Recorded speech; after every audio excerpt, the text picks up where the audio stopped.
হচ্ছে দীর্ঘ 18 বছর পরে ভারপ্রাপ্ত চেয়ারম্যান জনাব তারেক রহমান আজ দেশে ফিরছেন। 300 ফিটে তার এই আয়োজনের ঘাটতি করে দক্ষিণ অঞ্চলের বিভিন্ন জেলা থেকে কিন্তু ঢাকার উদ্দেশ্যে লঞ্চ এসে পৌঁছেছে। আমরা লঞ্চ আসার পরে এখানে বিএনপির অনেক নেতাকর্মী আছে, তাদের সঙ্গে কথা বলেছি এবং আমার পাশে বিএনপির একজন কর্মী আছে লক্ষ্মীপুর জেলার, ওনার সঙ্গে কথা বলছি। ভাই, আপনারা কতজনের মতো এসেছেন আজকে এই প্রোগ্রাম উপলক্ষ করে? লক্ষ্মীপুর থেকে টোটাল বিভিন্নভাবে 20,000-এর অধিক নেতাকর্মী এখানে এসেছে। লঞ্চে এসেছে, বাই রোডে এসেছে, বিভিন্নভাবে এসেছে। সেক্ষেত্রে আপনারা এই এই এত বড় জার্নি করে আসলেন, আপনারা তো অন্য রুটেও কোনো রকম ঝামেলা হয়েছে কিনা? কারণ একটার পর একটা লঞ্চ আমরা ঘাটে দেখতে পাচ্ছি এবং বিভিন্ন এলাকার লোক, বরিশাল, ভোলা, লক্ষ্মীপুর, চাঁদপুর সহ নানা অঞ্চলের লোকজন আসতেছে এবং হচ্ছে যে তারা 300 ফিটের দিকে যাচ্ছে। তো আপনারা এখান থেকে কিভাবে আবার 300 ফিটের দিকে রওনা দেবেন?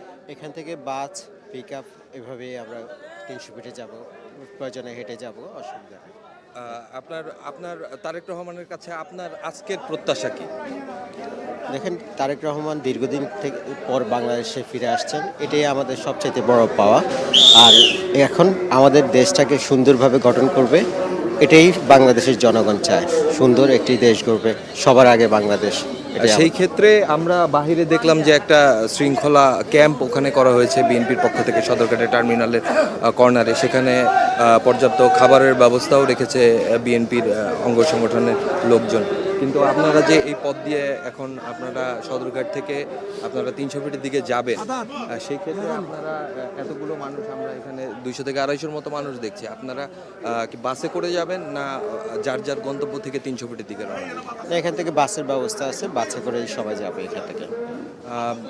আমরা এতক্ষণ সদরঘাট লঞ্চ টার্মিনাল থেকে আগত বিএনপি নেতাকর্মীদের কথা শুনছিলাম।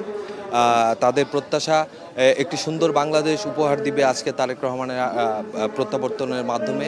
কারণ দীর্ঘ 18 বছর পরে বিএনপির ভারপ্রাপ্ত চেয়ারম্যান জনাব তারেক রহমান দেশে ফিরছেন। উনি যেই কয়টি প্রোগ্রাম রেখেছেন তার মধ্যে উল্লেখযোগ্য হচ্ছে 300 ফিটে এই তাকে উদযাপনের জন্য, আমন্ত্রণ জানানোর জন্য যেই স্টেজ করা হয়েছে সেটা, এবং হচ্ছে যে আপনার এখান থেকে নেতাকর্মীরা সদরঘাট থেকে আরও লঞ্চ আসবে একটার পর একটা, তারাও গন্তব্যের দিকে ছুটবেন বলে আশা করা যায়।